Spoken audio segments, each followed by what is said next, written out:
দুর্গাপুরের সিটি সেন্টারে মাতঙ্গিনী হাজরা রোডে এক চাঞ্চল্যকর প্রতারণার ঘটনা ঘটেছে।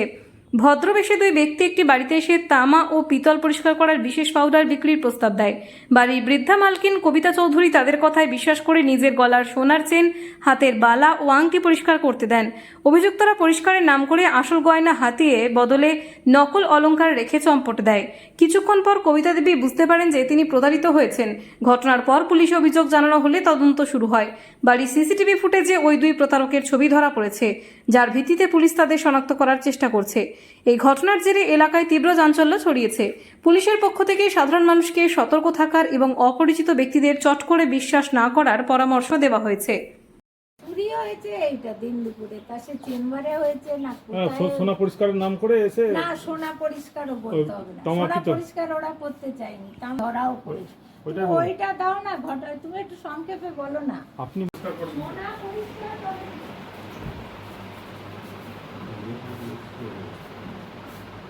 হ্যাঁ, এগুলো সবই পরিষ্কার করেছে, বুঝেছো? জবরদস্তি লাস্ট মোমেন্টে ও জাস্ট বললো যে সোনাগুলো দিন, চুবাবেন আর নেবেন। হ্যাঁ, বাই দ্যাট টাইম ও কাগজে মুড়েই আর পাউডারের যেই কাগজে মুড়ে পাউডার সঙ্গে সঙ্গে পেশেন্টটা বললো ম্যাম খুলুন। তো তার আগে ওই সিসিটিভিগুলো দেখো, এগুলো দেখে কিচ্ছু হবে না রিপোর্টিং করে, সিসিটিভিতে মানুষগুলোকে দেখো, বুঝেছো? আর আমার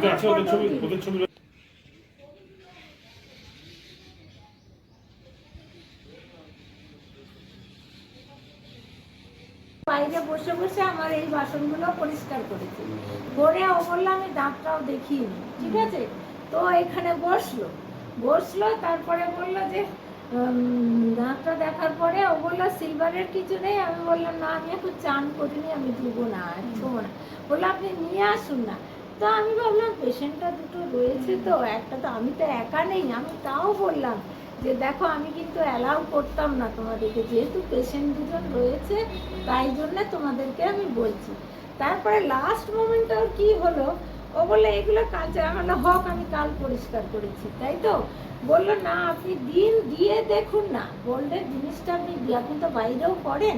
তো আমি খুললাম, খুলে দিতেই ও কি করলো, ওইটা বললো যে এবার আমি পরে নিই, তাই না? ও বললো না এইগুলোকে বন্ধ করতে হবে, বন্ধ করে 5 মিনিট বাদে খুলবেন। আমি বললাম 5 মিনিট বাদে? বাই দ্যাট টাইম ও বেরিয়ে গেছে। পেশেন্টটা বললো ম্যাম খুলুন। তো আমি খুলেছি, খুলে দেখি দুটো চুড়ি আছে। তো আমার তখন 100 ডায়ালের কথা মনে এসছে, তুরন্ত 100 ডায়ালকে বললাম না, পেশেন্টটাকে বললাম আমাকে থানায় নিয়ে চলো।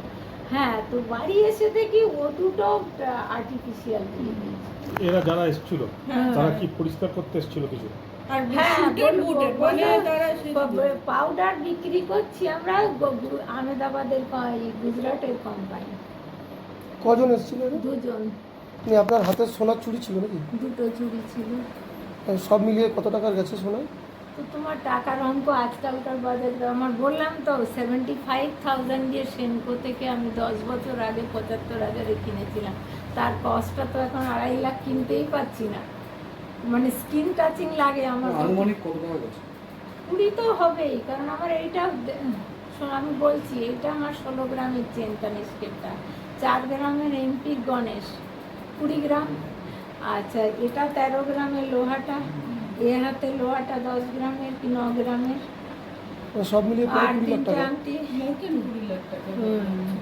3টে আংটি। 20 জানে ভাই আমার অ্যামাউন্ট তোমরা লিখো না। আমরা অ্যাকচুয়ালি আমার অফিস এখানে, আমি এসে শুনলাম যে ওনাদের বাড়ি থেকে সমস্ত কিছু মিসিং। যখন আমরা সিসিটিভি ফুটেজে আমি যেটা দেখেছি, লোকগুলো সামনের গেটে এলো, সামনের গেটে এসে প্রথমে ওনার সঙ্গে কথা বলেছে, উনি ঘুরিয়ে এদিকে এনেছেন যে ওই কিছু তামার বাসন টাসন আছে যেগুলো ক্লিন করার। এই কথাই বলেছি। তারপরে দেখলাম ওনারা ভেতরে এলো, ভেতরে এসে উনি আরো কিছু দিলেন, মানে ওইখান থেকে আমি যেগুলো করা ছিল যেগুলো দিয়েছেন সেইগুলো আমি যেটা সিসিটিভি ফুটেজে দেখছি যে ওরা এলো, দাঁড়ালো, দুটো ভীষণ ড্রেস আপ করে, এটা নয় যে এমনি ড্রেসে এসছে, রীতিমতো ড্রেস আপ করে ভদ্রলোকের মতো সেজে এসে ঢুকেছে। ওনার সমস্ত কিছু নিয়ে ওটাও দেখা গেছে যে উনি বাইরে আর একজন কেউ দাঁড়িয়ে ছিল তার হাতে দিয়ে দিচ্ছে। মানে সোনা পরিষ্কারের নাম করেছে। এই সোনা না, তামার বাটি টাটি যেগুলো হয় না, তামা বেতন নতুন কোনো কোম্পানি থেকে